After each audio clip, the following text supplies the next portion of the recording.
Greatness is yours once you claim it. I am Keystone.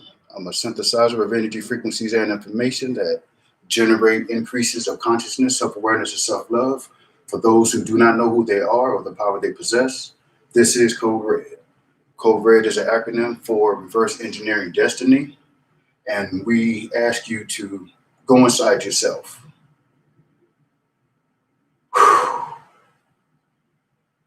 And learn to fully absolve and let go all of the anger, pain, hurt, destruction, worry, jealousy, envy, anything that you have that's been thriving inside of you, and allow yourself to transcend into a healthier state of existence. Welcome to the introspection you've been expecting. So today's topic is going to be, or subject matter is going to be, what game are you playing in comparison to the game they're playing against you? And what I mean by that is through conversation and reading online and so on and so forth.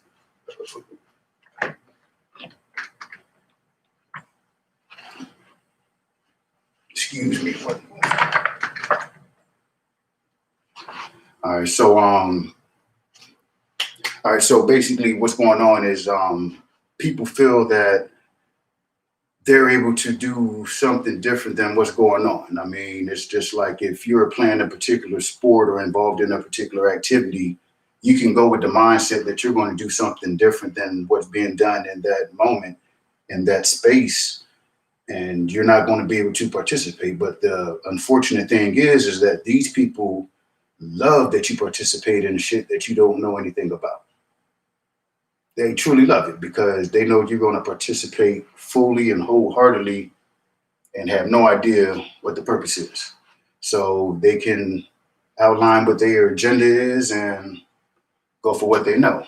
So just to set it, I'm saying this is my third video. I'm going live, and this is just the way I'm going about it. And I'm just jumping in knee deep, and yeah, I'm good. So my first video was when life gives you lemonades, what do you do with it? So basically I was speaking on and just giving a roundabout comprehension of what Code Red is about, what I'm about, what I'm doing, what my mission is, what my purpose is, and also what you should be aspiring to do if you want to really do something different or obtain a different result than the direction that things are going right now. So that was basically, life gives you lemons. What do you do with it? I've always heard ever since I was younger, you make lemonade. But in this day and age, people aren't even touching the lemons. They're waiting for somebody to make the lemonade for them. And I shared with them that these people that stand in front of the podium, white coats, great flawless smiles, great vernacular, say and do all the right things for your visual aestheticism.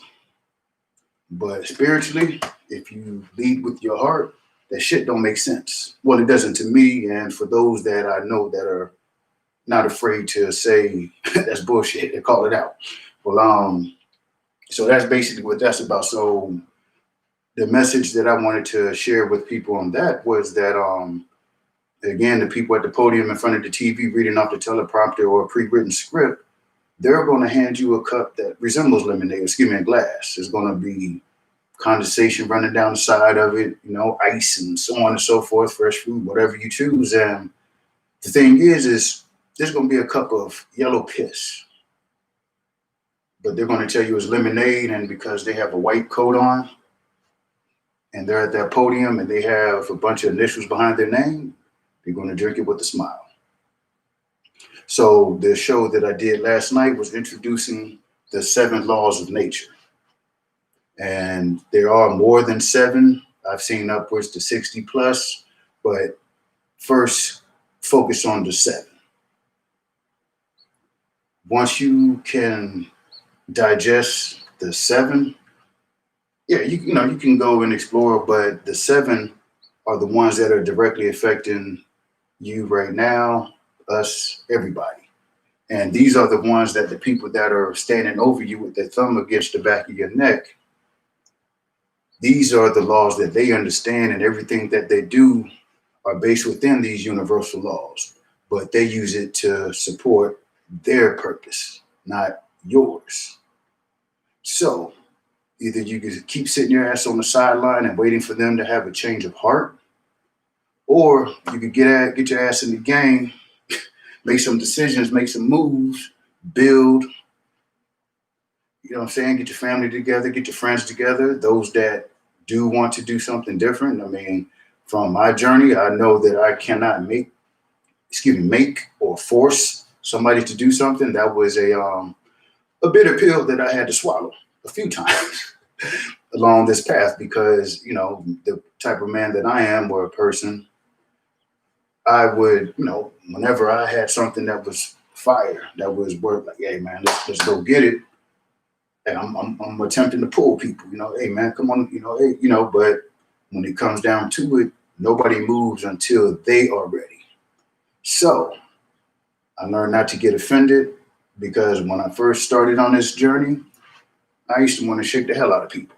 The information I would give them, and yeah, I'm pretty sure it was like the hard, this raw, way beyond their ability to even be comfortable to even listen.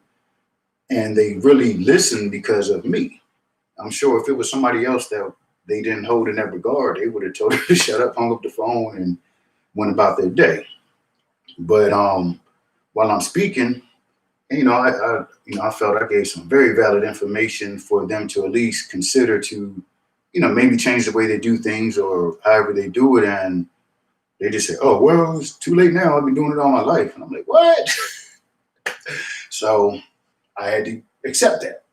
You know what I'm saying? Just the same way that I think back when I was younger, and I'm pretty sure you as well, when older people, I'm just going to say older people, and not in the context of what I'm speaking about today, but just older people give you words of wisdom.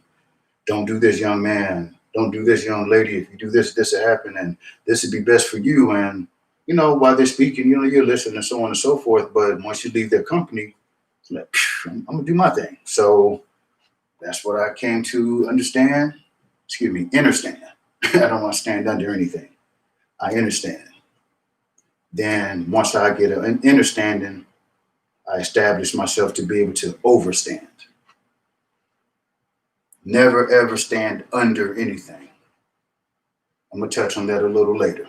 But that was last night's show, the 7 laws of nature, and I'm pretty sure that is something that people don't have any interest in, but I will urge you to, if not check out my video, check out somebody else's or do your own research because until you can grasp these concepts, you're playing the wrong game. You don't even understand the game. You're not even in the right stadium. But again, they accept you playing their game on the outside of the stadium. How goofy would that be? For you to think somebody's playing in the football game and they're in the parking lot. That's pretty much what it is. A bunch of silliness. But let's go ahead and jump into this. So give me one moment. Let me adjust this light. I was attempting to keep the reflection out.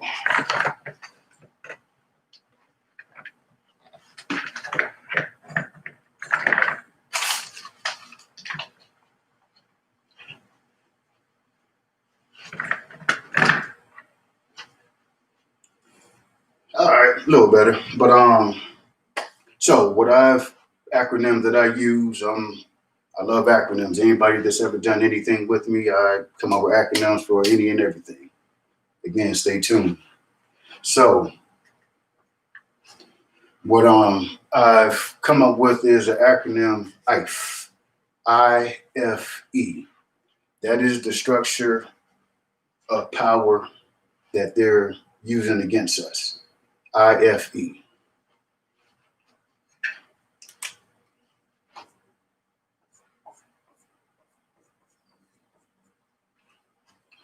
So the I is for ignorance. They need you to be super duper beyond the point of belief ignorant. Fear. Fear is their only tool The ignorance comes from you. Fear comes from them. And then the E is energy. So I'm going to go on the I, ignorance. So in order for the people that are in this power structure, actually, let me pause for a second. Um, this is for educational entertainment purposes. I am just expressing my opinions from my research that I would like to share with you. Now, whatever you do with this information, please understand that it is under your will as anything that you do. So, with that being said, let's go. The I is for ignorance. So, if you want to control somebody in a way that they're they don't know they're being controlled, you got me. You have to prepare that person or that thing in a manner to where you groom them to how you want things to go. So I'm just gonna go ahead and jump in with this. So, for instance, the school system that we currently have, or we did have before this this stuff jumped off. When I ask people, do they know what system the United States educational system is modeled after? Nobody has a clue.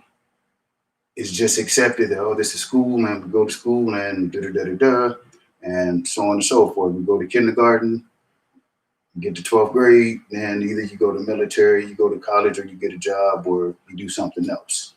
So that's pretty much the accepted options for you once you finish going through the educational system that's set up for you. So the educational system that the United States has adopted is from Prussia,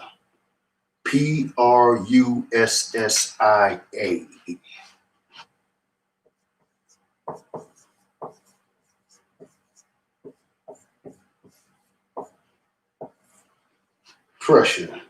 Prussia. So what ended up happening is that during the war, Prussia was battling right now, just jumped out of my head, but Prussia was in the war. And the Prussian soldiers were battling, and then they started to get their asses whipped.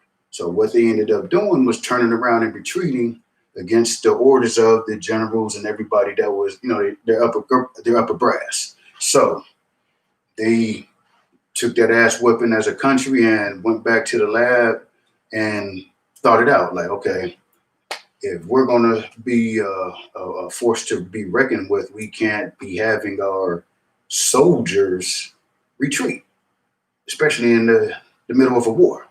So I'm sure after many hours and days and weeks and months of just, I'm going to call brainstorming, but collaborating ideas and information, they decided and they said, you know what?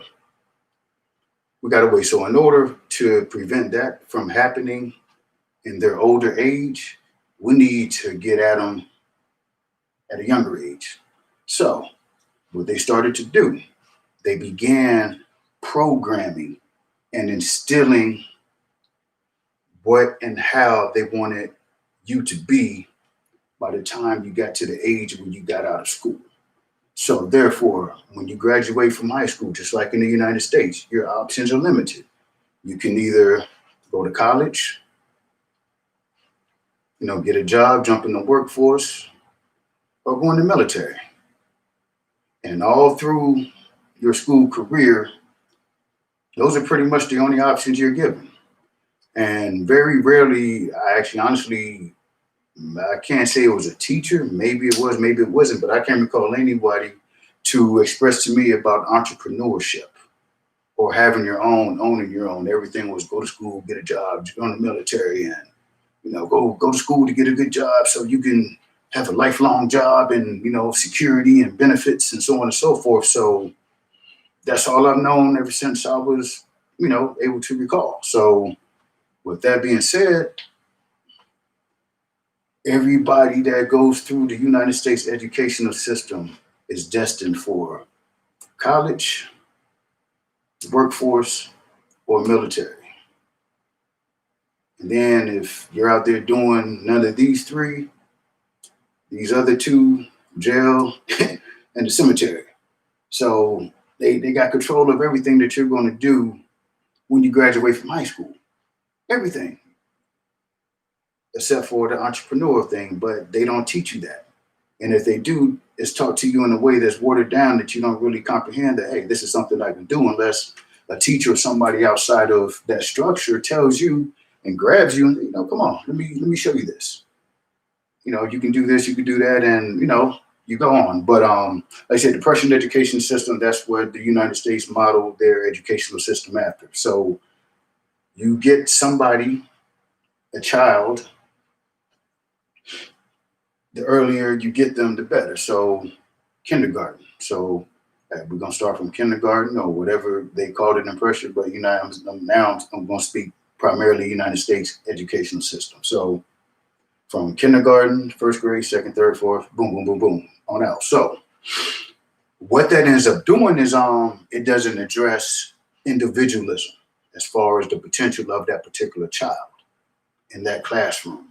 So just myself, just real quick, certain things I've done better than others, and certain things I did better than I was expected, so on and so forth. But just for instance, within being in a classroom setting, you have to do what everybody else is doing because that teacher has to teach 20 to 30 kids, and they can't focus on that one kid because that kid is brighter. That kid is a little bit slower. This is the trouble kid. So what everything is modeled to do is to get everything to conform and be molded. And once it can be conformed and molded to how they want it to be, it's easier to deal with. So think of through your childhood, the kids that were the troublemakers. Those really are the kids that didn't appreciate the shit that was being done. Didn't make sense. And a lot of times, dispelled any misdirected energy. But yeah, it's just didn't want to conform. And so being programmed, like, man, that's a troublemaker. Why don't they be quiet so we can, get this lesson and so on and so forth. And, man, you keep talking, now we're going to get homework and, so on and so forth. So what ends up happening within that structure, you start to mold the way you look at things. So if 30 people are in a classroom, 27 people are doing the exact same thing the way that it's told. All right. One person is, kind of doing it, enough to, y'all don't, we don't look at that person bad. Then there's two that completely refuse to do any of it. So look at that as a microcosm of society. Everybody that does what everybody else is doing, because that's what everybody that's doing that was told by somebody that is in authority. You look at the people not following the directions or the directives, and it's a problem though, man. You disassociate yourself. I mean, you talk to them, you talk down on them, man. You put yourself in a position where you're judging. So what that ends up being and doing is it's a cause of division, a cause of weakness. So at a very, very early age, you learn to separate yourself from people that aren't doing what you're doing without even comprehending fully why you're doing what you're doing. All you know is that you were told to do something. Told. So that's how it is. So go through school, or working your way through school. So you got elementary, okay? Then you got middle, but when I was younger, I think the year that I was about to enter sixth grade is when they came up with middle school, somewhere in that range. You know what I'm saying? It was supposed to be junior high school. Then there was high school. So junior high school used to go, was it 7th, 8th, and 9th grade? It was junior high school. Then high school was 10th, 11th, and 12th. So sixth grade was in elementary. So when I was in fifth grade, about to go to sixth grade, that was when we weren't going to be in the elementary school no more. We were going to go to the junior high school. So you can imagine going through elementary school knowing that you don't have to go to junior high school until sixth grade. I mean, excuse me, seventh grade. So when the year was ending and that information came about that we were going to middle school because they were going to move middle school, I mean, sixth grade to middle school, and we were petrified because back then, what they call it, hazing or initiating and so on and so forth. So being in elementary school, getting off at the bus stop and seeing the middle school get off up the street or, right, pretty much right up the road, man, the first day of school or that first week was hell. People getting chased down, shaving cream, beat up on and so on and so forth. And, that's not fun. But that was just how it was back then. So they made their adjustments for whatever reason, and that's where we are right now. But where we are right now, these people have shut down the schools, and there's a reason for that. I'm going to get back into it, but think about it. No more school. Everything is online. You're going to be in your house. And the way that they're structuring everything, who's going to be there to watch the children? So all that they're doing right now is putting everybody in a big ass pot that they can reach with one button. I don't have to go to each individual school and let me go talk classroom 32. Go talk to that class, classroom 34. Work my way down the halls and then hit the other halls and then go to the next school a couple of blocks up or miles away and repeat it. So now everything is structured where you're going to be right, what do they call it, a captive audience. A captive audience. So whatever information they want to hand out and give out in whatever form or manner, if you're not there with your child, but they're on that computer learning, you have no idea what's being spoke about, the interactions, and especially amongst children. Now, a couple of days ago, I had a conversation with a friend that we're talking about their child, and the child is at a point where they're about to start doing some of the things that we did when we were younger. So the parent doesn't want that to happen. So, you got to think about it. You did it. You can't keep them from doing it because then you're going to end up being the way that you looked at your parents when you were younger. So it's a balancing act. So the way that you balance that is you get a hold of your child from day one and you teach them what's not being taught in school. If you want a different result or a different destination for your child, you have to be proactive. You have to get involved. You can't sit around and let somebody else mold your child and you nitpick on how they're doing it because, as I've always heard, if you can do better, do it yourself. But the thing is, nobody wants to take the time, the energy, and the effort. So they know you're lazy.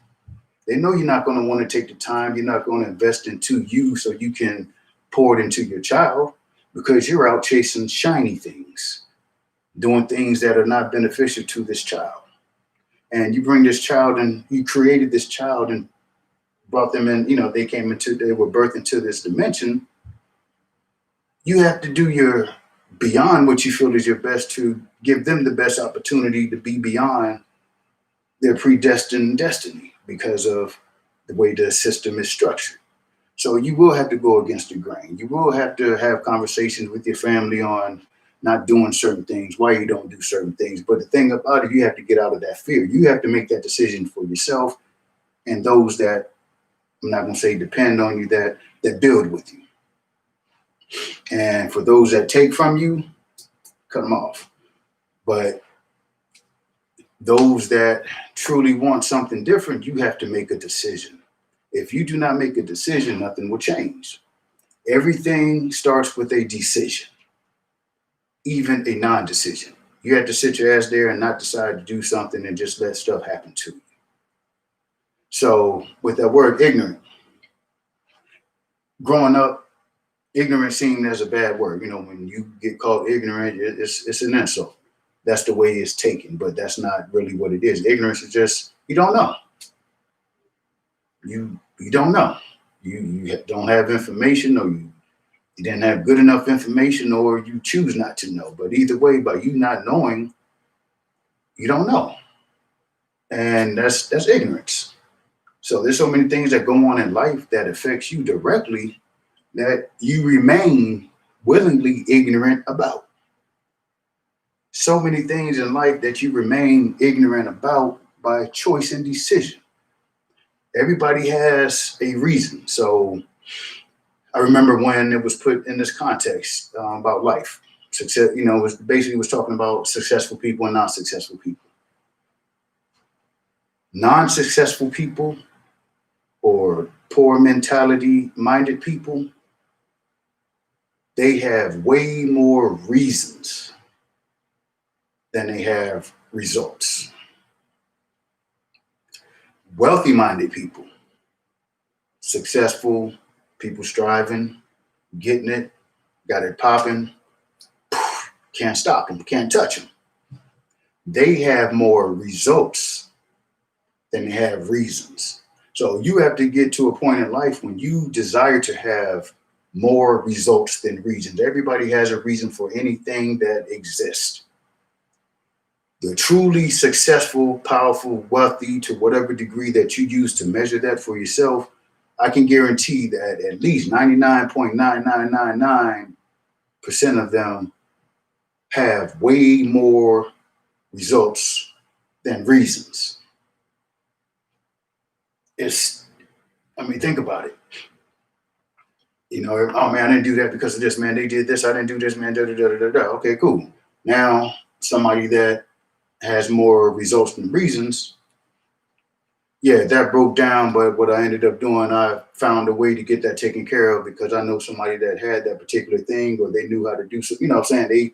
They're going to find a way to solve that problem, to not let that affect the results that they desire. So what ended up happening was, as being in a state of ignorance, you get lazy. And you get lazy by in the context of you not doing something on your own for yourself. So by you being ignorant to something, you have to go off of what is said to you by somebody that's doing for you. So if somebody's doing for you, you're obligated to listen to them. Because if you don't listen to them, it's a pretty good potential chance that they're not going to do what they're doing for you again, because they will say you did not appreciate it. So that's where we are right now with this system, the government. So ignorance is driving everybody to where we are now. We're in a point where I'll say we're probably, all right, so let's say we're running a mile around the track. So where we are right now, we're one lap away from communism. We're one lap away from communism. All because of due ignorance. And the reason why is communism, and people want to dispute, and it's not. You have to, number one, you have to comprehend what communism is. Community, that means all. And so what communism is a structure to make everybody the same. And when you hear it, it sounds fair. Oh man, nobody, but it sounds, I'm not going to say fair, it sounds good. it sounds good that you're going to be involved in a system that's going to make sure that nobody goes without.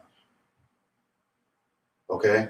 But then by them creating a system and a structure that nobody goes without, then there has to be a cap on what somebody can do, the most they can make. So what ends up happening, you marginalize everybody and everything right here. Then what's on top of this are the ones that run everything. So when you look at, the era I came up in, Russia, and, I always heard about Germany, but I'm gonna stick with Russia. I believe it was my senior year. It was my senior year when the wall came down in Germany. So that was supposed to be the end of communism. And then, Russia broke up and communism was gone. So what I know now is that was letting everybody within that circle know, let's proceed. We done just deceived everybody in the world. We got everybody believing that Hitler's the worst person in the world. Hitler is this and that. But I will share with you that what everybody knows about Hitler and was taught about Hitler is the total opposite of what really happened. And I'm sure people right now are ruffling their drawers, are getting ruffled up and wrinkled up. But it's all good to me because I've done my research beyond that textbook. So go back to, again, the wall coming down. So then Russia. So again, they communicated to the world, it's time to proceed. And they set their eyes on the rest of the world. And the way that conquest was going to be achieved is they were going to use the United States military as the hitman. That's pretty much what it is. I'm sure the military gentlemen are going to, and ladies, are not going to agree. I'm not speaking in front of you for your agreement. I'm speaking in front of you to inspire you to go do some research, see for yourself. So from that point, it was on. So not long after that happened, what was that, 91-ish? Anybody there was in high school or sure, everybody knows what happened. That was Desert Storm. That happened after the wall went down. And what I recall from that is there was a small opportunity for me to potentially go into the military. But when that war happened and jumped off, that went to a, nah, I'm going to find something else to do. I'm not going to war. You learn, you hear about World War I, World War II, the Korean War, Vietnam, and Korea, all the stuff, the tragedies of death. And nah, that's okay. Cool. You go defend your country. But it seems that there's enough people occupying. That's being real. And there are many people that they probably not even going to admit that, but that's the way, I had like upwards to 5 to 10 relatives in the military. So that's enough representation for my family to the military. So I saw something else. So now Desert Storm happened. You know what I'm saying? And what was it? It was, I remember, I guess, a protest or a stance at my school. I remember the kids, I didn't participate in it. It was interesting. I wasn't that involved in it. I just knew what I was going to do and not going to do. So I remember the chant. It was funny to me when I heard it. But hell no, we won't go. We won't fight for Texaco. Hell no, we won't go. We won't fight for Texaco. Hell no, we won't go. We won't fight for Texaco. So with that being said, I'm like, damn, why would they fight for Texaco? And my level of awareness at that time was not, I knew Texaco was a gas company, but as far as world events, I was kind of tuned in, but I was more so into whatever I was doing where I was at. So fast forward, you got the Desert Storm, and then after that happened, they just ripped through the world. So I will share this, that before the event that happened in 2001, I'm not going to call it right now, but before that event that happened in 2001, there were about, I believe it was 11 countries in existence in the world that did not have a central banking system that we have. Their central banking system were owned by their own countries. So the first one that was getting approached to take over their infrastructure and central banking system is Iran. Excuse me, Iraq. And Saddam, or however you want to pronounce it, they were making their move. Hey, you can't break free from us. You need to be involved in this machine. If you remove yourself from this machine is going to kill you. And they held true to their word. So after they went after Saddam, doof, doof, doof, doof, doof. So again, I don't care if you believe me, you're laughing at me or you're smirking.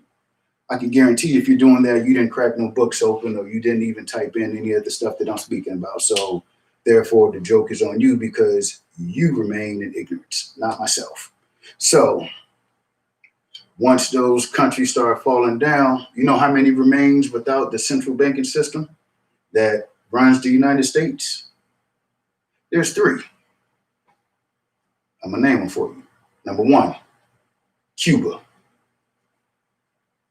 Number two, Iran. Number three,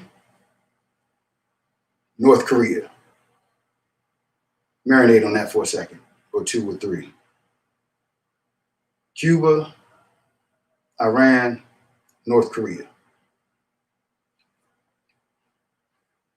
Yeah.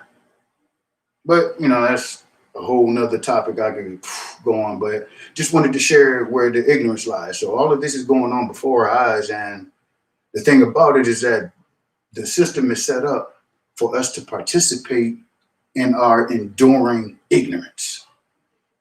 The ignorance will not last if you do not participate in it. You have the desire to break out of ignorance. You have to. Excuse me, you don't have to.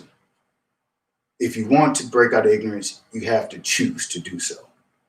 But, it's a choice.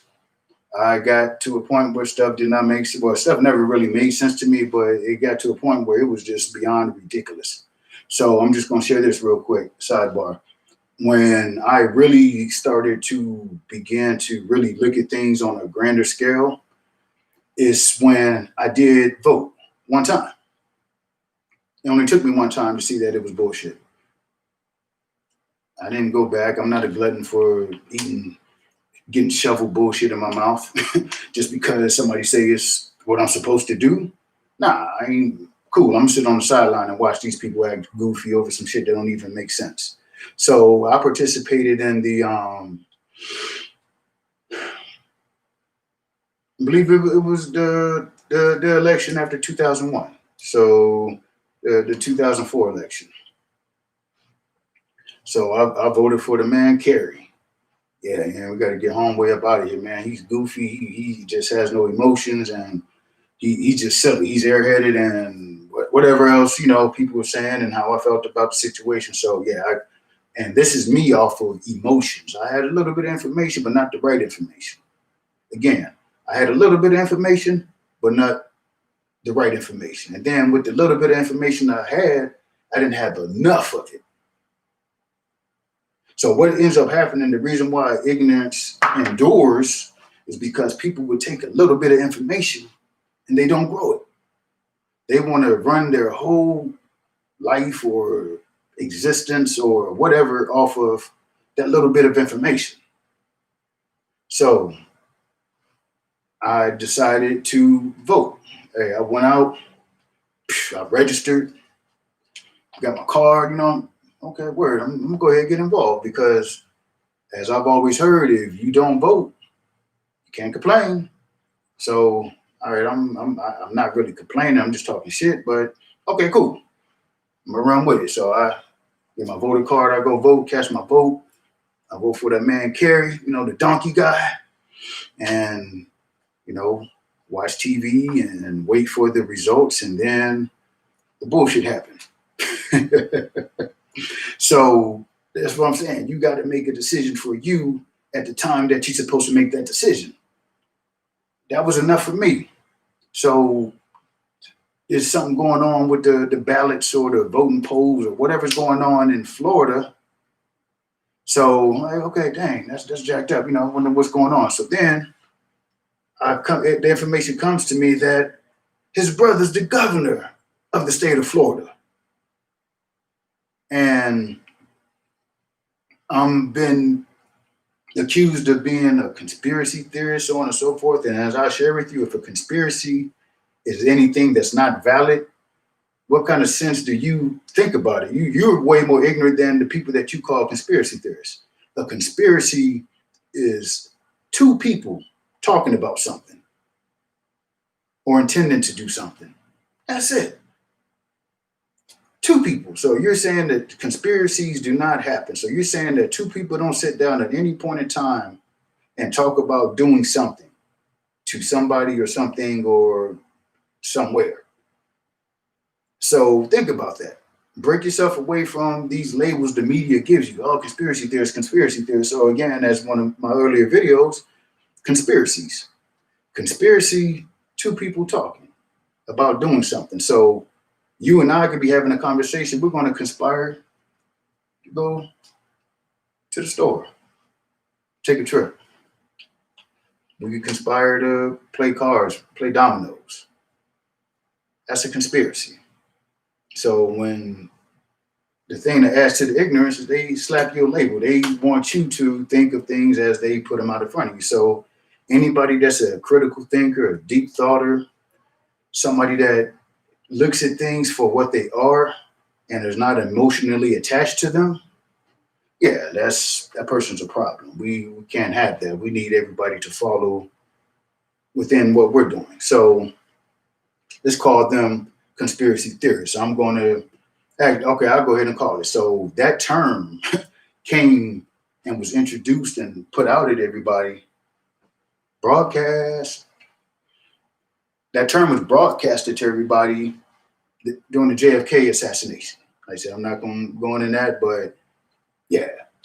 Hey, man, I'm telling y'all, everything that we've been taught happened totally the exact opposite. So conspiracy theorists, we're going to be that's what we're going to call people who are critical thinkers, who are able to look at information and decipher the facts and then be able to say, oh, this don't make sense. Because in order for that to happen, this will have to be somewhat valid.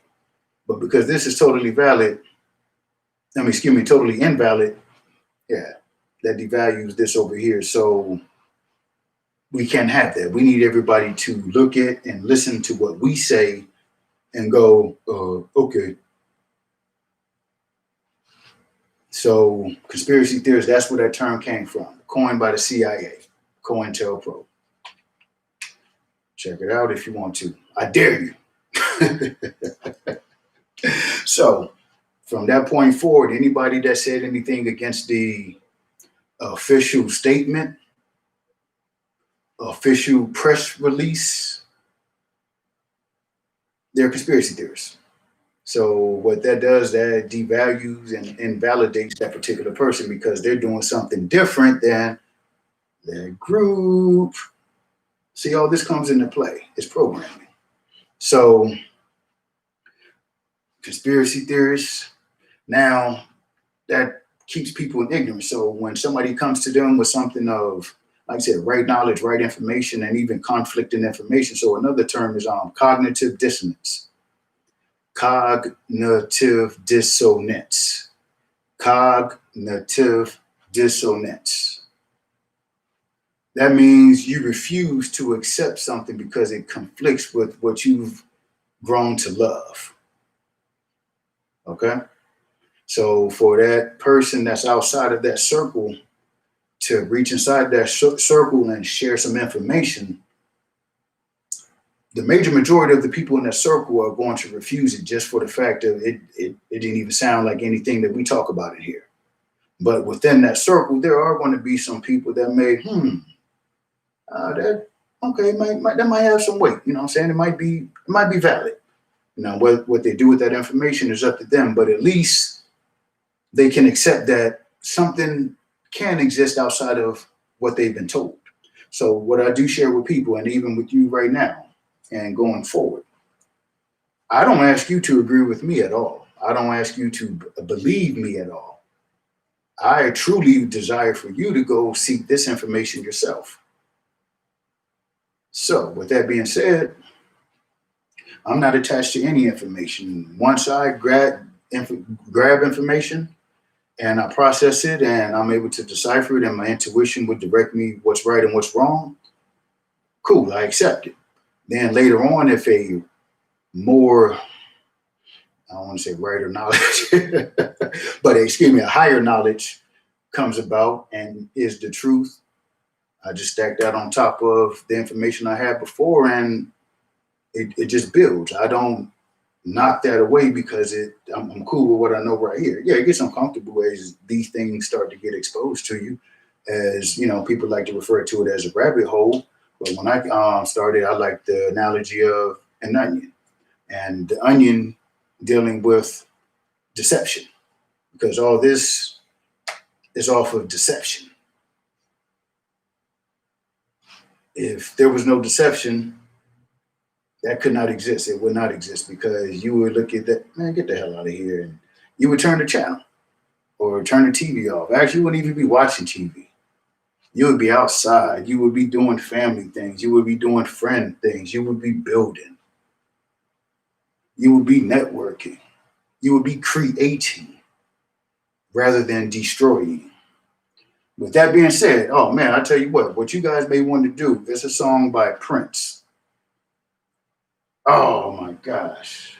Well, anyways, when I get that title, I'm going to go ahead and somebody may even type it in themselves. But a couple of weeks, probably up to a month or two ago, I'm going through old Prince stuff, stuff that was in the 70s and early 80s before the album that he was on, the Pegasus. Those that remember that album cover. So I'm listening. I think it may have been Dirty Minds or Sexual something, but the line within that song, Prince said, "Do not let your children watch TV before they learn to read." I shall repeat that. Prince, young teenage Prince, definitely before he was 20. Do not let your children watch TV before they learn to read, because all they will know is how to fight, bump, and breed.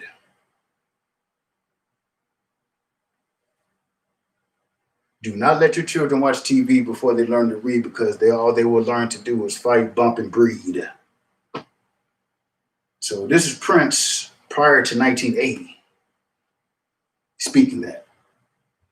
So if little young Prince before pre 20 Prince is speaking that, that was pretty much something of he recognized and he acknowledged. But the thing about it is that everybody listened to the other stuff of Prince, but that right there flew over everybody's head because it wasn't what everybody else was doing. So can you imagine going to your family functions or having family come over to your house and ask them why there's no TV in the living room or anywhere in the house? And you explain to them that you're not going to bring a TV out to be enjoyed by your children until they get efficient at writing, reading, creating, developing a skill set, a mindset, and heading in a direction to prosper off of their skill sets, not using their skill sets to use or to not allow somebody else to benefit from their skill sets. See, that's what the ignorance of school does. School gets you to think about a job. It gets you to think about something else. It doesn't tell you that you are truly what matters. It's all up to you. So you go to school and you get groomed and molded for the job world. So those with the high degrees, cum laude, and I may have even said that wrong. It don't even matter. But you go present yourself, and the top companies, they grab from the top. Then the second tier, third, you know what I'm saying? So all the way down, then you get to the people that are down at the bottom. So those that are down at the bottom, financially, they struggle. And people don't like to hear it, but it's definitely by choice, because if got this question for you. How come the person that makes $20 an hour doesn't make $150 an hour? How come the person that makes $20 an hour do not make $150 an hour? You know why? Because they don't know what it takes. That's it. A lack of knowledge, lack of information. Now, once the person that makes $20 an hour discovers what it takes to make $150 an hour, they then have a choice to make. Do I increase myself, my self worth, my value, and my skill sets to where I can offer the value of earning $150 an hour? And for those that do not, again, that is a choice. But the person that make that choice will not say they made a choice to not go above where they currently are. They're going to give you a barrage of reasons why they're not making $150 an hour. Yeah, it's all information and what you choose to do. So, by these people that run the structure, I mean, that structure this economy and the government and so on and so forth, they depend and they go heavy and bet big that you remain ignorant. So these numbers, whereas, you know what I'm saying, as I developed and grew and evolved to the point where I can stand in front of this camera and speak indiscriminately and not give a damn what you think, it's just unbelievable. You know what I'm saying? The other side of the TV screen, I say. You know, the behind the stage, behind the curtain. That's what I do. I've learned very early to look below look for the feet movement below the curtains. You know what I'm saying? Look off to the sides and, you know, look every, don't just look at the person that's in the middle of the stage, because the stage is a production and the production has many people doing many different things in order for the thing that's happening right in front of you to happen. So the person that's in front of you, yeah, they're the one that gets all the credit and the adoration. But if it wasn't for those people in the background, that person in the front wouldn't be anything. That person would be sitting right next to you on that chair. So with me comprehending that, that's what I do. I've always looked to the side, looked around. What can I see? Okay, I can see that rope leads here to drop this, and that's attached to this. And so every time I see that happen, I know this is about to happen. So that's just a game I have, and that's just, again, that's what I do when I get new information or see something of interest or not of interest, because I do know that everything ties to one. And the more that you can tie things together, the more sense that everything begins to make. But other than that, again, we're fractionalized. We're everywhere and we're nowhere. So with being able to look and see what is going on behind the scenes, that allows you to really be ready for what it is. You know, because if you can't see what's going on, it's going to happen to you. So if, for instance, if you about to get smacked in the face, wouldn't you rather see the hand get to you rather than you turning and the hand get you? I mean, that's just me, you know, just like with boxers. You know, the boxers say, you know, the punch that hurts the most is the one you don't see coming. And right now, y'all getting punched in the damn nose. In the nose. In the nose. Did not see it coming, and it's repeated. So again, you have to make a choice to move out from the position of ignorance. Once you remove yourself from the position of ignorance, you begin to move into the light. And the light is information. The light is knowledge. The light is ascension. The light is life. Ignorance is darkness. So I remember when I first heard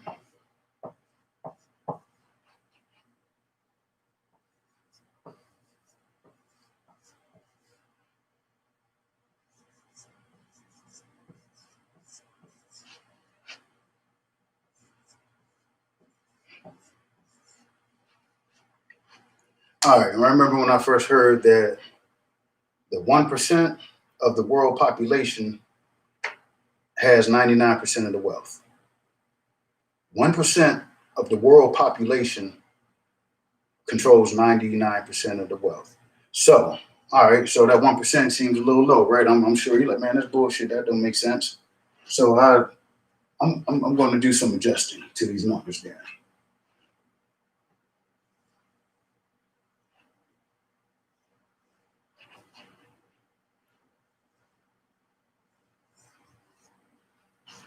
All right. So 2% of the world population owns 98% of the wealth. 2% of the population owns 98% of the wealth. So what that means is that 98% of the people are fighting over 2% of the world's wealth. 98% of the people are fighting over 2% of the world's wealth. Let that sink in for a moment. And to deny that or refute it, it's on you. But look at that. 2%. So out of 100 people, 2 people out of 100 own more wealth than 98%, the other 98. So the 2 people, look at that. 2 people together have way more wealth than the 98 that's left. That's monumental. Extremely. And a lot of people are not aware of that. If they have heard it, never really sunk in. And I believe that people don't even believe it. And if they do believe it, they choose not to do anything about it. So this is what I chose to do. That's what I've been working myself toward. And from here forward, this is where I'm going. This is what I'm going to be partaking in. So that means that I'm removing myself from here, and I don't want to dwell and fight over this, because this is scraps. Excuse me, these are scraps compared to this right here. So now I'm not even going to say a loaf of bread. I'm just going to make it even harsher. Off a slice of bread. That's like that corner piece of crust. Just enough to have enough crust to go around the corner that goes from the side and the bottom piece of bread. That's what they peeled off for you. There y'all go. Here you go. Have at it. What do you have to complain about? I provided for you. No, you're dependent upon me to provide for you, so I provided for you. I mean, you have the option to go do it for yourself, but you chose not to. But since you chose not to go do it for yourself, you chose to be dependent upon me. This is the government speaking to you. This is their rationale. This is their mindset. So what that means is that anything that they do to you, or excuse me, anything that they say they're doing for you, is actually being done to you. Look at it. When they say they're doing something for you, they're actually doing something to you. Yeah. So when you get involved in election, I'm gonna go back to elections. All right, be straight up real with you. Just cut to the chase. Has anybody ever looked at their voter registration card? I mean, I haven't looked at another one, but this is information that I know that I've seen and verified. It's a contract. You are agreeing to participate in this act, and you agree to accept the results of this act that you chose to participate in. Yeah, you chose to. You were obligated either because of a family member, your mom, your dad, or you thought about the people that went before you that fought and died for the right to vote, and everything else that is propagandized and fed to you to guilt you into feeling that you have to go play this bullshit game. So you sign that voter registration card, you agree to accept the results of it. You agreed, so you participating. It's like that raffle, the 50-50 raffle at the game or wherever, that person comes by and shoot, they 50-50, here's your ticket, here's your stub.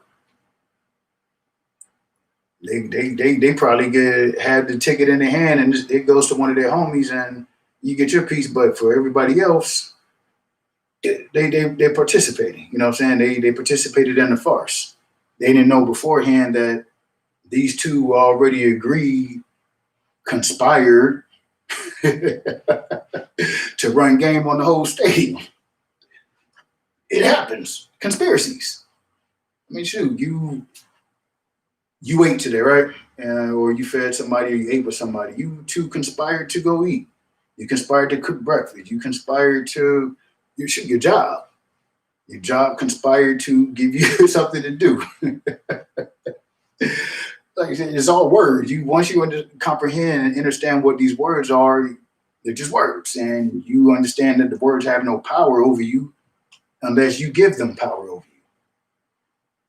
So, when it comes to the 2% controlling the 98% of the wealth, it's because you don't choose to find out what the 2% does. How did they get in the 2% club? How did they have their hands in this 98% pot? Who do they know? What do they do? 98% of the wealth, man. So again, $100, $101 bills of currency. These two people are going to get 98 of them. These 98 people are going to get 2 of them. Again, these 2 people are going to get 98 of them $100 of currency. The rest of the 98 are going to be fighting like hell over this 2%. So if you heard that phrase, what a dog eat dog's world,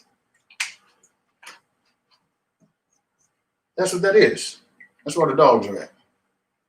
The dogs are eating dogs because scarcity.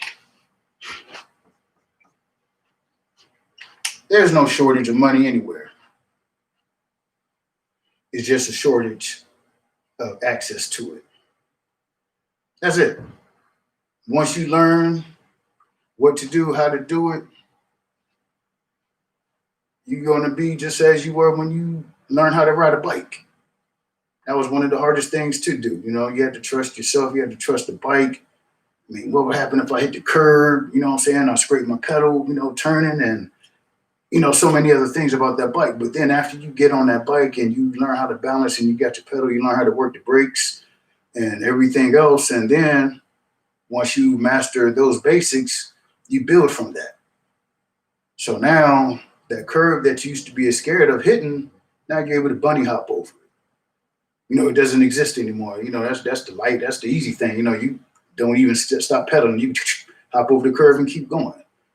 But that's what this is what you should be aspiring to do. Truly. Right now, where we are, these are the ones that are telling you to put on them damn face coverings.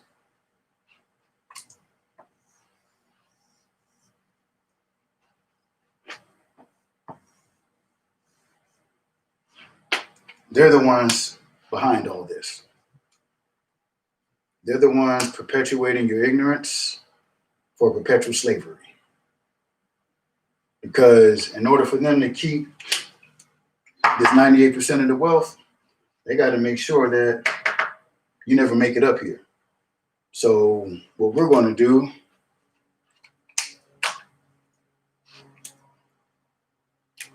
we're going to go ahead and put a little barrier right here. And, you see how thin that line is? That's how thin the barrier is. And that barrier that you have to cross over is information. That's it. Once you acquire the information, the knowledge, and then once you get the information, you got to make a decision.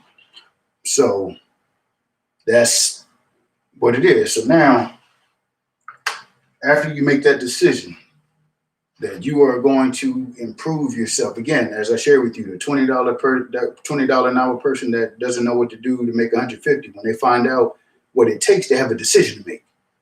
Okay, let's say, cool, I don't want to, that 150 is a big chunk right now for me to take. So rather than not doing anything, what I would suggest and I urge you to do, and I promote you to do that, and I'm promoting you to do this, is to remove yourself from that $20 an hour job and find out what it takes to make 40 or 45 or even 50. So rather than making that long leap toward that 150, keep that in your mind. That is your goal, you know what I'm saying, or your intentions right now. But believe me, as you start to improve and grow, that 150 is going to be minimum. You're like, oh no, I need to get in that $500 an hour. You know what I'm saying? I need to be making $1,000 an hour. But you can't do that if you don't provide $1,000 an hour worth of value. That's all it is. So just to touch on a little bit is that all money, currency, the dollar bill, all that money is an instrument to measure energy. That's it. You put in 10 hours of work, you get 10 hours worth of compensation. You put in 500 hours worth of work, you get 500 hours worth of compensation. That's it. So all money does is represents that you did something to represent you provided enough work or energy or something of service to get this bill. That's all it is. So currency and money, they're two different things. Currency is totally different than what money is. What it is, people don't even know what money is. That's the ignorance. Money is something that is acquired by manual labor. So gold, silver, platinum, something that retains value that you can take any and everywhere and it's accepted because they know that is value. So I urge you to take those crispy brand new $100 bills. Go outside of the United States and attempt to spend them. Yeah, somebody in a tourist area may take them because they do a lot of business with currency that is, the dollar. But you go to a country that doesn't do business with people from the United States or people that are under the petrodollar. That paper looks funny. I don't accept that because I can't do nothing with that here. So the other part of the ignorance to tie into that, without going in too deep, is that you're under control by using their currency. Think about it. They created a system that takes their own currency. They provide you the currency as compensation for your time and energy, and in return, you give it back to them for some shiny things. Yeah, that's the system.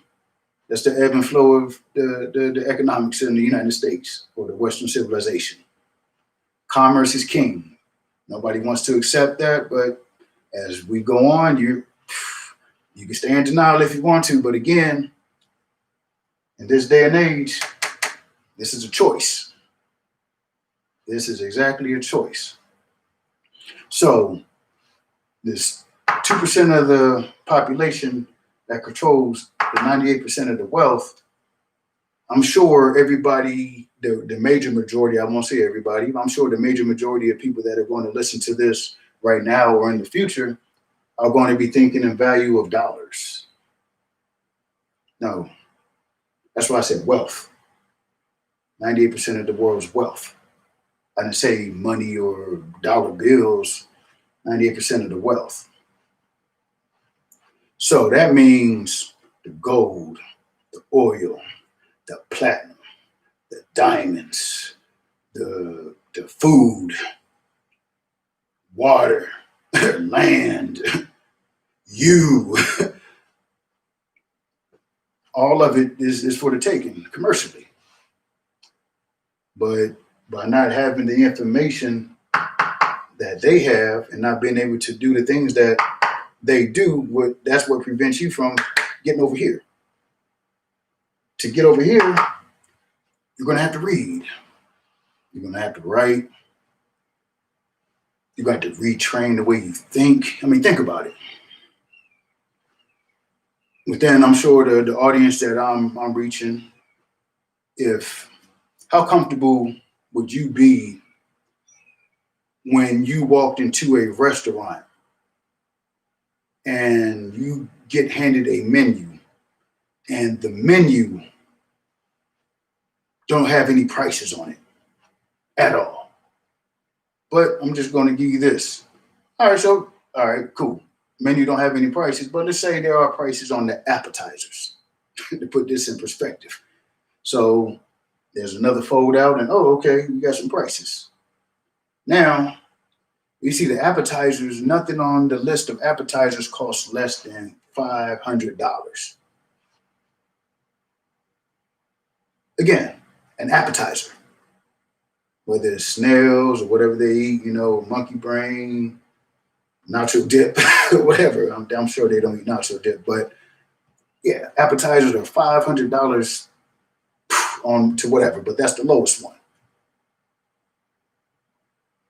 How uncomfortable would you be sitting at that table? Number one, I'm pretty sure you're not going to swipe your card and drain your bank account of the currency in it for a $500 appetizer. Can you imagine explaining that to somebody that you spend $500 on the appetizer? So if you spend $500 on the appetizer, you already can imagine what the meals are going to cost. This is the life that they live. Okay, they live in a world of abundance. These people have the mindset that this is endless. They can get as much of this as they desire because they set their intentions and they put their will and they line their intentions together and they go in motion. They don't worry about what the person on the left is saying or the person on the right or the person before them. Because eventually, if they're not in line with what they're doing, they're going to be eventually behind them. And anybody that's going forward knows not to worry about what's behind them. But when right here, this is how we go on our journey. We're everywhere, listening to everybody and everything that's outside of us rather than knowing that we need to go inside. Okay, so right here is the opposite of this, right?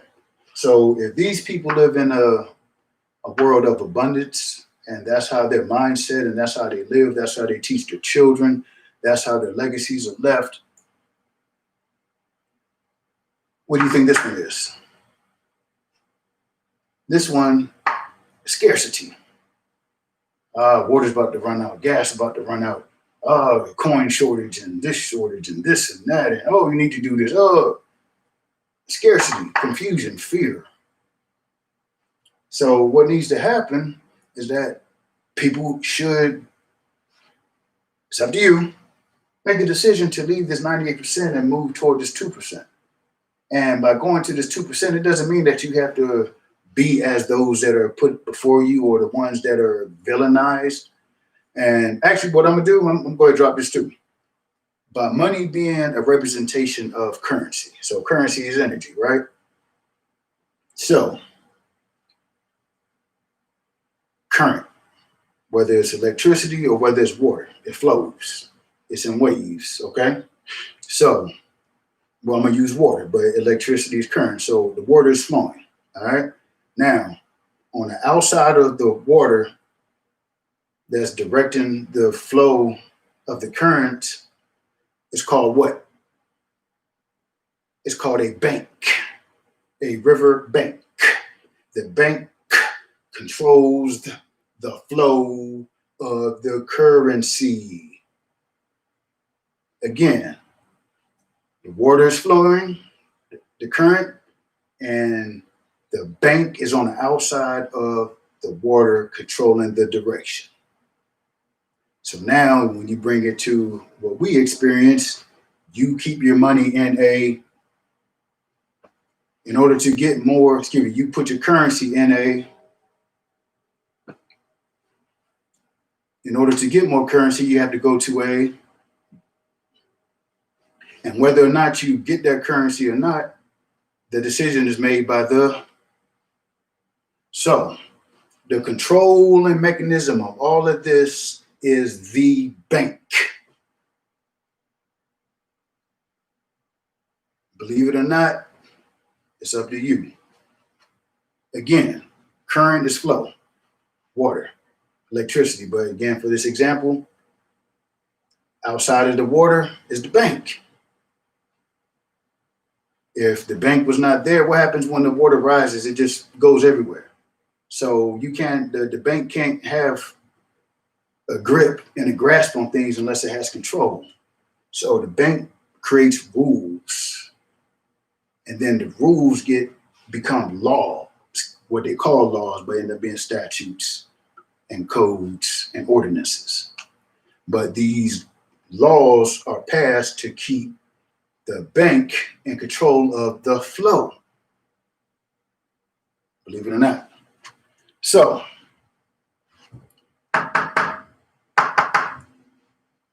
it's a mind change. You have to decide. And along my path to get to this point where I'm standing before you, I've witnessed this happen from some of the people that I've got information from. And with the information and the studying and so on and so forth to get to this point, there is nobody that can tell me different. And I will decide if I want to continue listening to you or not. But yeah, truly, it just sounds like wind passing by, in a car. That's what it sounds like to me. Because you are telling me that this is where it's at. There's no way. No way. All right, so I believe I touched enough on ignorance for everybody to kind of have a better understanding of how ignorant the system keeps us. Like I said, I'm not going totally in depth, but I just wanted to touch it right away. And I'll let you know straight up that I was sitting at the desk, and that's where I did my other videos at. But this particular one, I felt confined sitting down, and I knew definitely with today's subject matter, I couldn't sit down. So that's why I'm up. I said that later on I'll bring the whiteboard, and if anybody's been tuning in, I set the time or the scheduled time. I pushed it back a couple of times because I had to reconfigure things because, again, as I shared, I'm creating a workflow area for the different projects and different things that are going on, and I had to do a lot of moving stuff so I could get on this board. So let me go ahead and get this. But again, just a quick recap. 2% of the world, the population controlled 98% of the wealth. 98% of the world population is fighting over 2%. 98% of the world population is fighting over 2%. That's horrible.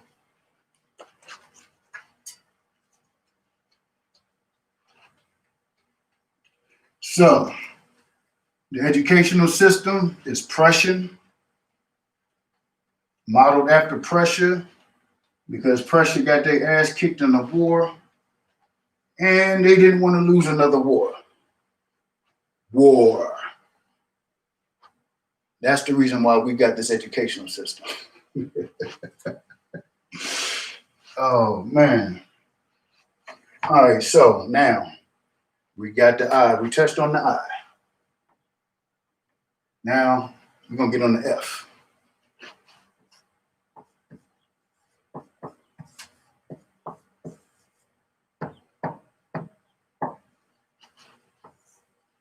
All right, fear. F-E-A-R. Me, myself, personally, it's a bad boy. This thing, kicked me all in my ass and my ribs and my neck, stepped on me, and so on and so forth until I built myself up to where this is just a word now. So along the way to develop myself and build myself up to get to that point where I can truly look at fear and laugh at it and say that you don't need to control me because I gave you control. So there's an acronym for fear that I've heard. Maybe you heard it, but I heard two different ones. So I'm gonna use the one that I heard last. I heard one, the first variation, I heard it the most. Then I came across the second one, and it's not one that I use, but it's pretty accurate. So fear, forget everything and run. Forget everything and run. Or if you want to, with me just saying that right now, F everything and run. But basically, you're running. And honestly, all right, fear. You know what causes fear? What do you think causes fear? Fear is caused by not knowing. Lack of information. That's it. That's what fear is. That's the only thing that fear is a lack of information. That's it. Once you have the information to make a decision, the fear is gone. So going as a little kid, me, I tell you what, I used to be. I used to be afraid of the crawl space of houses. It just seemed so spooky to me. You live on top of the house and everything, and I'm pretty sure probably from movies and other things that have been seen. But as far as myself, man, well, no way I'm going underneath a house. I saw somebody that didn't have the crawl space door closed or whatever. Yeah, I'm checking that out until I pass. Like make sure whatever's underneath that ain't grabbing me. So I didn't know if it was cats under there, mice, rats, people. I had no idea, but it was fear. I didn't have the necessary information to make a great decision or an informed decision. I should better state it. So not until I was older and actually had to go underneath the house that I got underneath and was like, oh, damn, it's just spider webs. I'm pretty sure, you may run into something that's under there, but the great majority of what I was fearing came from me because I was unaware of the unknown. So apply that to your life. Many situations and circumstances that are going on and that you've experienced or you may even encounter or have yet to encounter.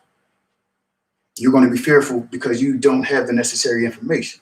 So in order for you to remove fear from your life and remove fear from being a dependent on you, get information. Do not be scared to build yourself from where you are. One fact of life, change is the only thing that's constant. The second thing is that if you're not growing, you're dying. If you're not growing and thriving and evolving, you're regressing, you're drawing in, you're contracting, you're dying, you're killing yourself. Think about that.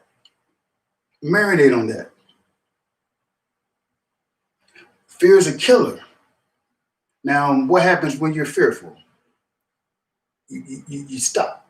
You don't move. You draw in. And I'm speaking for myself straight. This is, period of my life that's going to be exposed and expressed. I'm going to share it with you, but I don't want that to be my lead. I want to provide information. I want you to be able from day one to grab what's being shared with you and apply it to your life so you can start making changes. Everybody has a sob story. Everybody. I'm no different. You're no different. He's no different. She's no different. We're no different. Everybody has a sob story. Everybody loves to hear a sob story. I'm not jumping out the box for sob stories. I'm jumping out the box with information, and this information should be moving you. If it's not moving you, share it with somebody that wants to move or that's ready to move. And once you see them start moving, maybe it'll happen for you. Maybe not, but it's on you. So long period of my life, fear. Certain things, the things that I knew, I'm fluid at it. It can't be touched. But the things of the, the unknown things, like, man, is somebody really gonna pay money to purchase something that I created from my mind with my hands? Nah, ain't nobody gonna do that. Now, once I witness people purchasing it, now would they pay the amounts that I want for this? Now, anybody gonna pay that much for that? So, because of fear, I almost regressed, and not by saying that I was going to stop what I was doing, but the work that I was putting into mastering my crafts, I wasn't going to reap the benefits of that. I was subduing and contracting myself because of fear. So rather than saying this costs this much, this costs this much, I would fish for a comfortable spot and a number for that person. So something that I would charge, just easy math, just say $20 for. This person, I'm looking them up, and this is on me, sizing, I don't know, but in the beginning, anybody just jumping out and have their own business that providing a product or service or to somebody, yeah, you want to get them sales, you know what I'm saying, then momentum. So yeah, I want to get that sales, so I'm not going to tell them 20, I'm, let me throw 14 out there, no, let me throw 15. So then if 15 don't work, I won't go no lower than 12. Okay. All right, $15. Oh, that's a lot. All right, 14, 12, 11, 10, 9, 8, 6, sold. So now something that I would have sold for $20, I let go for $6. And I will tell you that them one-offs, that one person that's going to haggle with you about that damn price about one of something, me, from what I know, like I said, depending on you. But where I'm at, I've said no to plenty of money because of the fact that, I wasn't going to play myself. And once I got to a point where I knew that I'm bad at what I do, I wasn't accepting anything below, regardless of the referrals. Oh, man, I know what kind of people, and I'm going to share this, and people going to say whatever they got to say to get what they want. Think of your politician. But yeah, so I went through that. And then I got to a point where it was too frustrating for me to deal with that negotiating person, because they would go somewhere else and they would pay whatever that person said. There was no negotiations. It was either you want it or you don't. And at that time, they wanted it, so they paid it. So they get to somebody, myself, that looks like them, or they put in the same situation as them. So they can't see paying me the same amount that they paid that person, because that person has a better presentation. So, okay, they're in the mall. They have a store. They drive a big ass luxurious car, and so on and so forth. So you feel justified to spend all that more money on a person that looks like they don't even need it. But me, hitting the ground and, in motion, you see, I'm talking to you. I approach you. We're face to face, but you want to nullify my value. And yeah, when I was in fear, I allowed that to happen. Think about it in life. How many times do you let somebody devalue you and you stick around? You don't object. You go for it. You tough it out. Or because that's what you were told you're supposed to do. So you're always told that you are supposed to think of other people before you think of yourself. But I will tell you, that's the guarantee for straight up self-destruction, because that's going to lead to self-hate. And once you hate yourself, everything else goes downhill. Everything in your life. Once you hate yourself, your relationships, friendships, if you have a job, just everything is straight shit because of how you feel about yourself. You feel about yourself that you're straight shit because you're in fear. Grab some toilet paper and wipe yourself down, man. Clean yourself off. Get rid of it. Shake it off. Find out who you are, your purpose, what you're here to do. We're not here to subdue anybody. We're here to provide, be of service. We're here to help. We're here to mold and not mold, we're here to build. That's what we're here to do. We're not here to destruct. And again, going to the natural laws. Killing is not natural. Fear is not natural. Just to expound upon fear, a baby. I'm not going to call it fear. For sake of conversation, I'm going to refer to them as fears. A baby is born with only two fears.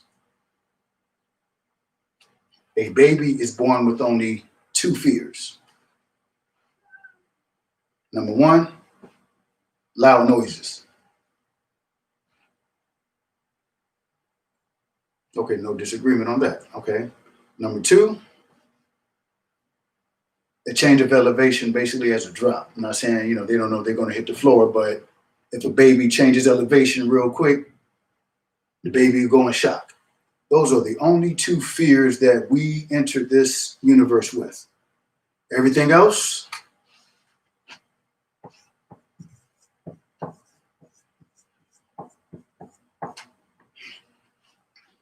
was taught to us. Yeah. So we came out the womb. We only had two fears: loud noises and a change of elevation. If we weren't taught the rest of our fears, do you know how long it would have taken us to get over loud noises and a drop of elevation? I can guarantee it would definitely have happened before most of us could walk. If you're a slow one, it'll definitely happen before you're 3 or 4 then. But taught. So we went from fearing loud noises to drop of elevation. So what ended up happening is it was a switch. They traded. All right, this is what we're going to do. I see your two fears, and I'm going to raise you a whole world of fear. That was the exchange. So we didn't have anything to do with it. That was just what it's like. So you're going to get over the fear of noises. You're going to get over the fear of drop of elevation. Now we're going to hand you, you're going to be scared to love yourself. You're going to be scared to speak up for yourself. You're going to be scared to do for yourself. You're going to be scared to do anything that's beneficial for yourself, for the fact that somebody else is going to be talking mess about yourself. So all these fears, that the strongest fears that we hold are the fears that we have about ourselves, because we do not know ourselves. I'm sure, I know me. Because if you knew you wouldn't be participating in a lot of the shit that you're participating in. That's an actual fact. If you truly knew you would not be participating in a voting process for a politician, for them to govern, even government. Let me go back to the ignorant one. Government. So just like the, what was that, electric company. The words, or either Sesame Street or one of them, where they would bring the word together. You got government, government, government. To govern something is to control it, to regulate it. Ment is mental, mind. Control, regulate the mind. That's government. Again, these people have created a system for your ignorance. They're telling you, government. Government. Come on now, people. They're governing your mind, and you are participating in it. Okay, I get back on fear. That hit me. I didn't get to share it with the ignorance, but government control your mind. If you don't control your mind, they'll be more than happy to do it for you, which they are showing you right now. So we're taught the rest of these fears, just like we're in a situation now. You are so fearful of these damn government, these people controlling your mind, that he can sit on his TV screen, however far away from you, and tell you to do something. And because you chose to vote for him, you choose to subdue yourself to what he says. Willingly, I shared in my video last night, authority is an illusion. It does not exist. Authority cannot exist without your participation. You have to participate in authority. You have to make a decision to allow somebody to be over you. Then you have to choose to allow yourself to follow the directives of this person that you chose to allow to be over you. That's what authority is. You must submit to authority. You don't have to. You choose to. Reasons or results. You can have millions of reasons why, or you can seek the results of not doing it or finding how to benefit from it or something.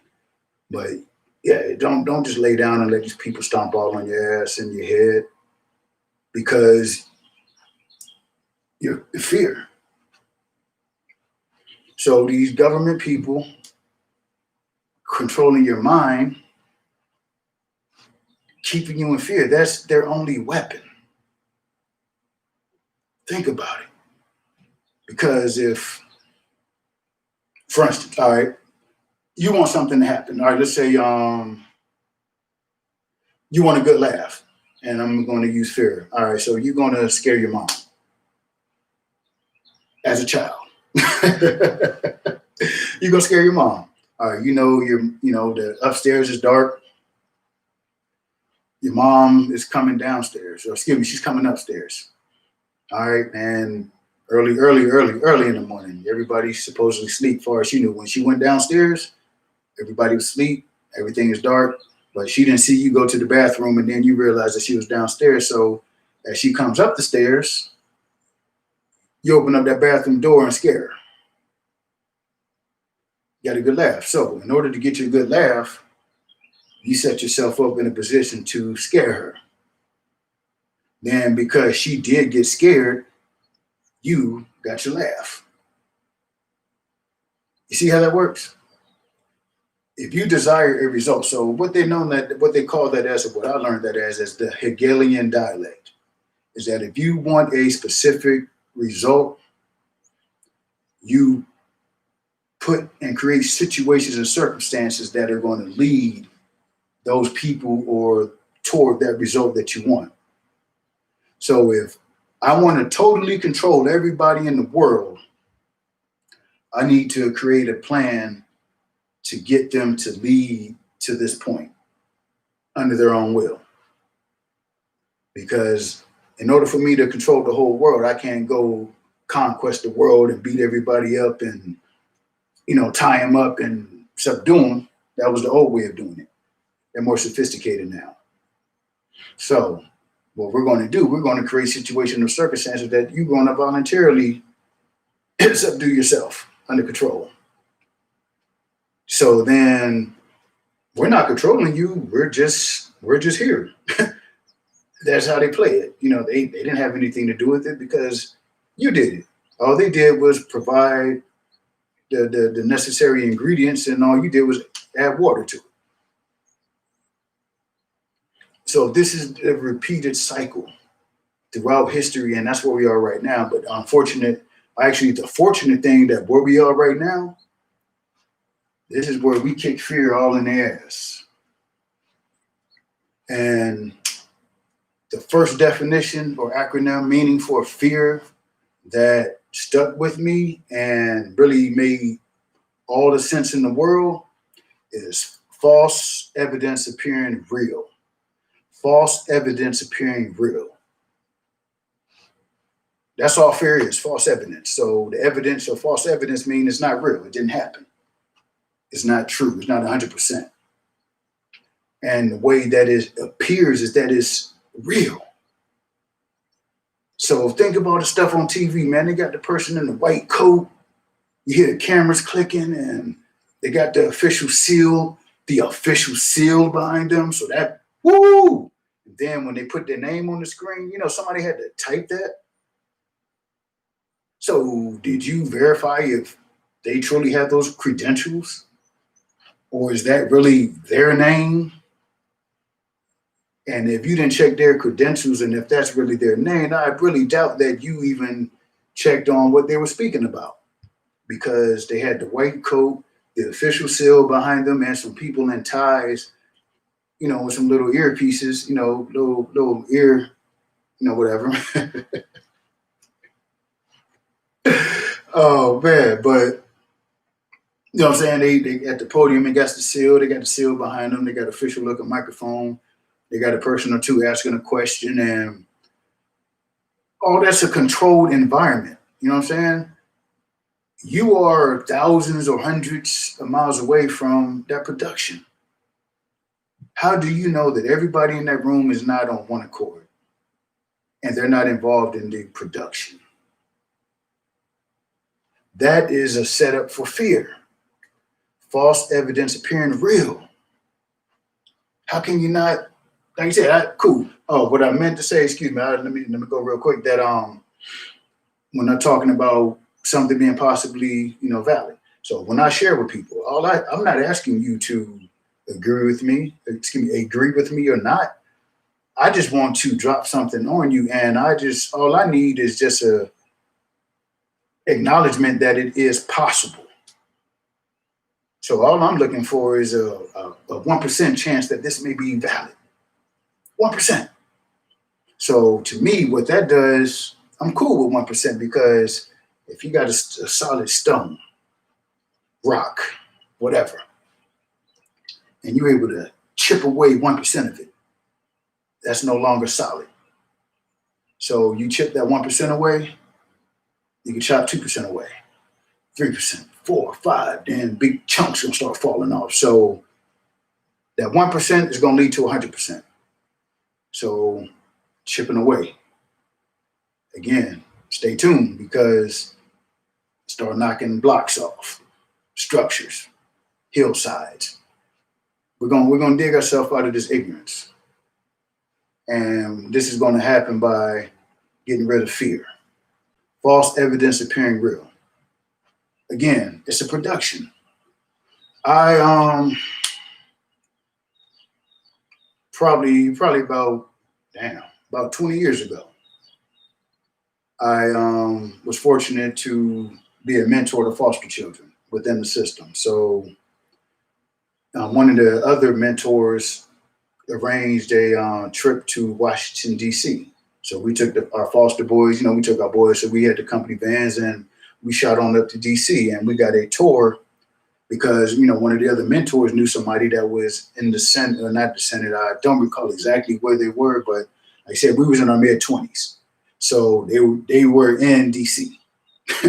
So whatever they were doing, I don't recall, don't even want to attempt to pretend to remember. But whatever it was, we were able to get access to all kinds of stuff. So within the tour of the White House, wherever we were limited to go, we got to see the green room, all the different color rooms. And then from right now, I got to see the press room.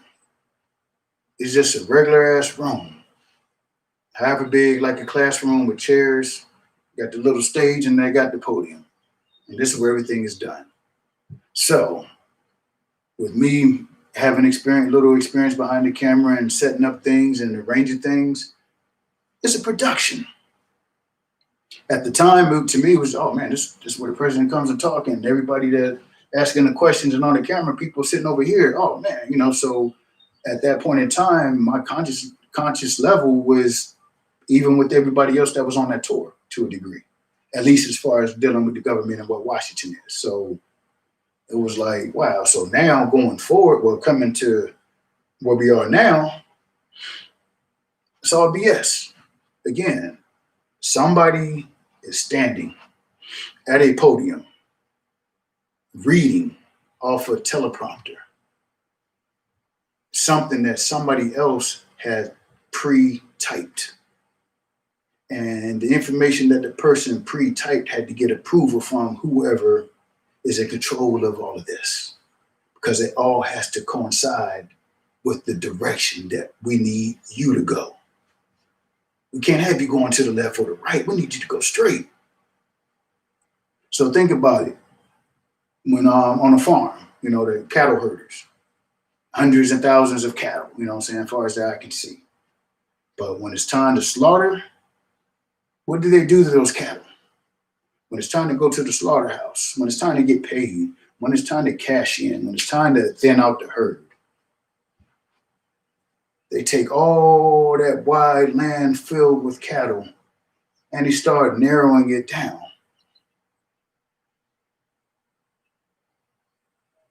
So now it's easier to control and everybody's going where we need you to go. Imagine attempting to get the cattle to the slaughterhouse and you had to go across acres and acres and acres of land to get each cow or whatever you're slaughtering to the slaughterhouse. Okay, so we're at that point in history and in time. They're tired of going around individually and what we're going to do, we're going to funnel them. And that's what's going on right before your eyes, people. But because you have fear in your eyes, you can't see it as it is. And again, I will let you know that me, myself, I understand the difference between danger and not. So for me to say that what's going on is not real, I'm not saying it doesn't exist at all, but it's nowhere near as dangerous as it is, as I shared again in my earlier video. When your body is introduced to toxins, toxins is introduced, you take them in internally. Your body has a system that regulates you to keep you able to do what you do. And if your body did not have that system, believe me, none of us would be the age that we are right now. Our biological system allowed us to get to where we are right now. So when toxins are introduced to your body inside, the fighters come. They send the boys, they whistle, go get them. So the boys come out, it's a battle. Their job is to do nothing but clean the body up. So I pretty much can guarantee that many of you don't even know what that process is called.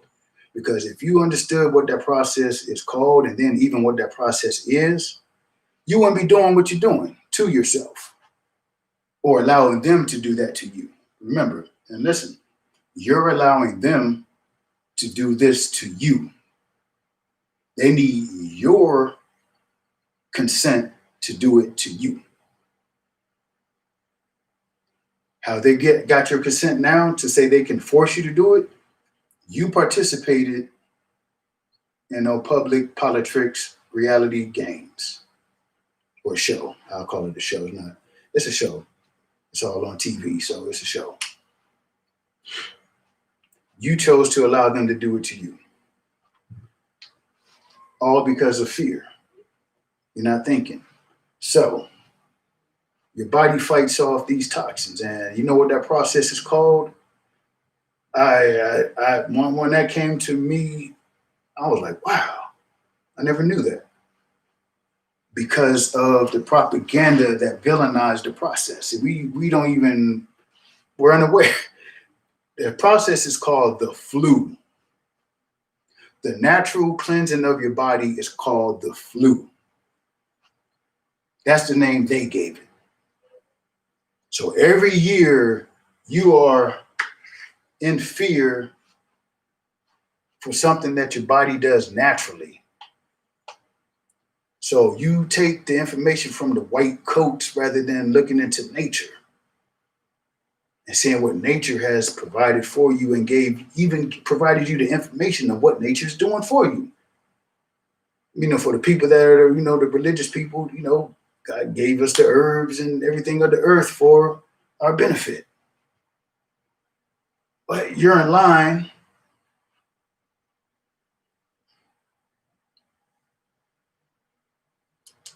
to go get fed some needle juice, needle food, needle chemical. When for millions of years or however long man has been in existence on this planet in this dimension, never once did it need to be introduced with some chemicals or metal. If anything did, the body was going to flush it out. So again, every year you're in fear of something that your body does naturally. So when you look at it in a deeper sense, they got you to hate yourself. They got you to be so scared of yourself that you're going to rely on them to change you to the way they want you to be so that you're no longer fearful of yourself. Nobody wants, sure, probably had the flu 15 plus years ago, if that. And probably wasn't even a full flu, but I do recall not feeling too good. So, yeah, it doesn't feel good. But what it is that your body has these natural functions. So the toxins are introduced to your body heats itself up. That's how you sterilize things. Right or wrong. How do you kill germs? You either got to freeze them. I mean, you freeze them, they don't die, but you got to heat it. You know what I'm saying? You got a splinter in your finger when you was a little kid. My mom told me go get the sewing needle.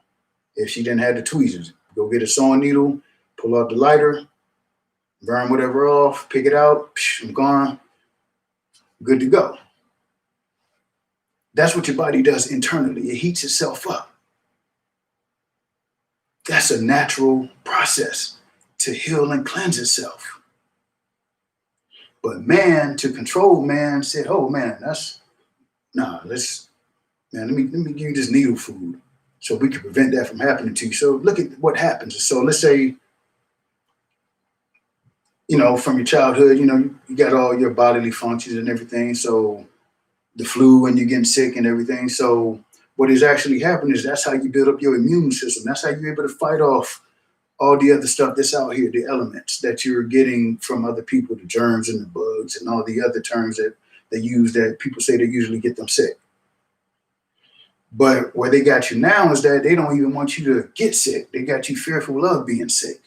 So the thing with medicine or diagnosing something is that medicine only treats the symptoms. It doesn't do anything to the root of the problem. So by you going to get a flu shot or you catching the flu, that means you got toxins and stuff inside of you. So rather than addressing the environment, your diet, your water or your juice or whatever toxins you're putting into your body, let me just get a shot. Cool, let me go keep eating and doing what I'm doing. Next year, I'll be back to get another shot. So what you're doing, you're compromising your bodily functions. Think of it. As a child, it's building up, it's strong, the immune system is going, then as you get older and start introducing them toxins to your body to break that down, to deal with the symptoms, you're killing off the fellas on the corner that are sent out to go defend the body. So now once you clear all them boys off the block, what's left? Your body can't defend itself. And when you can't defend yourself, you got to rely on somebody else. Guess who you got to rely on? The same people that broke you down.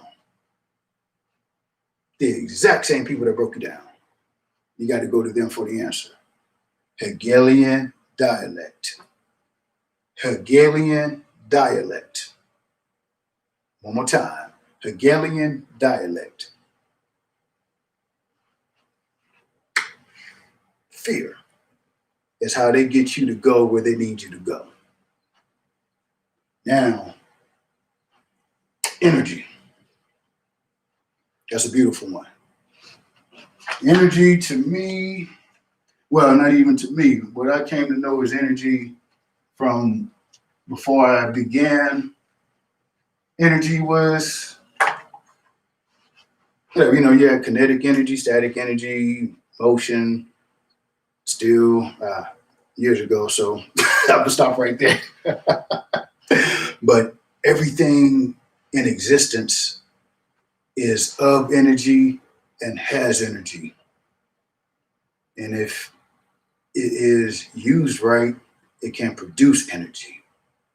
Excuse me, generate energy. Everything is energy. There's not one thing in existence that doesn't have energy, because if it did not have energy, number one, it couldn't have been created, because it takes energy to create. Think about it.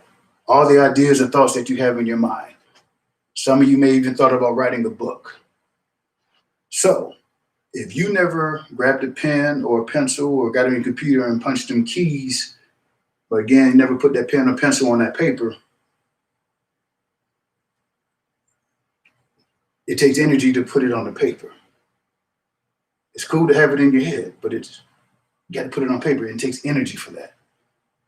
So the process of bringing you into this dimension, it took energy. Your mother and your father, they felt the vibe, energy, vibration. They did what they did. You came out. That's all energy. In order for you to get out of the womb, what did your mom have to do? She had to push and breathe. Or breathe and push, excuse me. She had to breathe and push. The doctor or the whoever received you from out the womb, they had to hold you. You know what I'm saying? So everything along the way, from the beginning of before you were even thought of, energy has always been here. And that is something that we're not taught about. It's not brought to our attention. When energy is brought to our attention, you know the way that the prevailing dominant thought of energy for everybody is? The power bill, which is the weakest energy in existence. What people do not know is that the greatest source of energy and power in this dimension is the person looking right at me. But you have to know that. If you don't know that, it'll never happen. It'll never manifest. It's just going to be potential energy. One of the other energies that just hit me. Potential energy. Potential energy does nothing. It sits. That's potential. That it possibly this could happen. Possibly this could do that. Possibly so on and so forth. Energy in motion. That's what we are. Energy in motion. So the government, people, I'm gonna stop saying the government, the rulers of this dimension, this current system that has already crumbled. They're in desperation mode right now. The system, and I shared last night that whenever a new technology or new system is developed or brought about, is usually built or introduced off of the back of an older infrastructure. So this new world and this new world and new age that we're in is standing on the old infrastructure right now. This old infrastructure doesn't exist anymore, just that you're unaware of it because of ignorance. You can accept it, reject it, it's up to you. But again, I invite you to delve into yourself and allow yourself to get higher knowledge and higher information. So, energy. Energy comes from a source. And what we call the source or refer to the source as is God. God is a generator. Well, number one, God is just a word. It's a noun, person, place, or thing. It's a German word. Comes from good, or however you pronounce it. And speaking Dutch. And that's where the word God comes from. So what you can do is say, hey, in this book, this word God exists, or this paperwork. So that means that whoever was responsible or had the hand in creating that word might be affiliated with the people that created that word. Think about that for a little bit. Everything's by design. Well, anyways, God is a generator. It has to be because it's energy. So look at it as a nucleus or atom. Not ADAM, ATOM. ATOM, not ADAM. Easy to get them confused. So whoever wrote that book, maybe the person that was dictating what they were supposed to be writing, their D's sound like T's. You know, who knows? But all I know is that that shit don't exist. So everything is generated from a generator. So please understand right now that there's only one energy. It's only one energy. So the energy,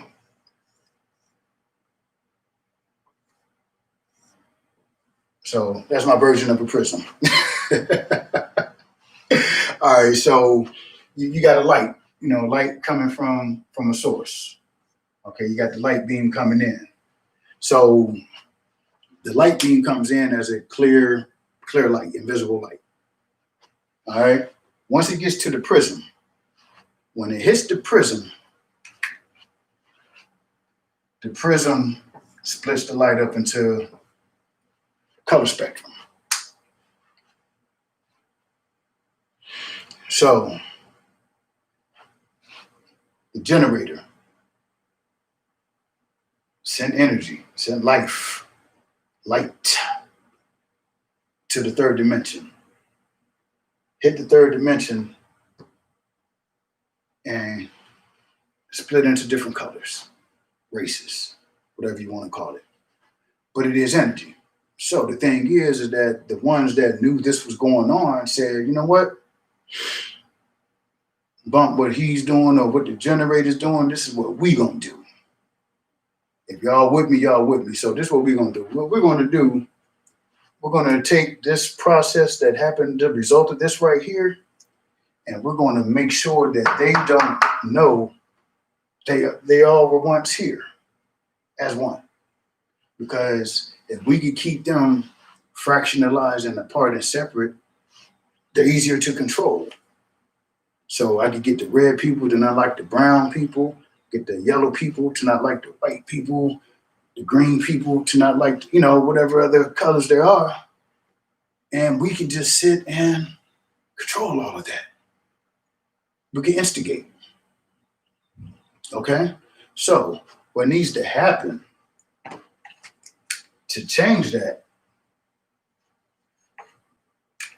is that you have to decide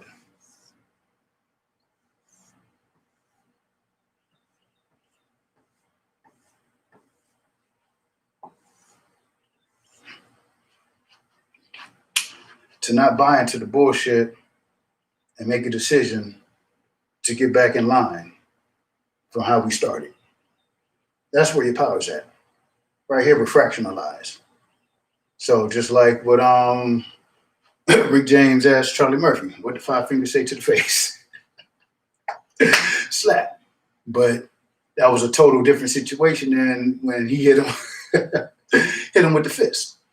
So we got to get back to the fist. Right now, we're fingers. We're separated. We have no power. We don't even know that we're all the same to a degree. And I'm sure people that are other ways of learning information, whether it's from a particular person. So I will share this with myself. I don't subscribe to other people's, I'm just going to say religion just to cover everybody. I don't care what he said 50 years ago, 20,000 years ago. I mean, cool. I can take that information, I can take it in, digest it, and use it to how I'm going to use it. Beneficial for me and me moving in my purpose. So again, God, light, atom, energy. hit the prism, third dimension. This is us coming out the womb. So now what you have to do, you have to create your womb of your mind and your heart. And choose not to play this game anymore, being fractionalized. So because of your ignorance, they keep you in fear and they're controlling your energy.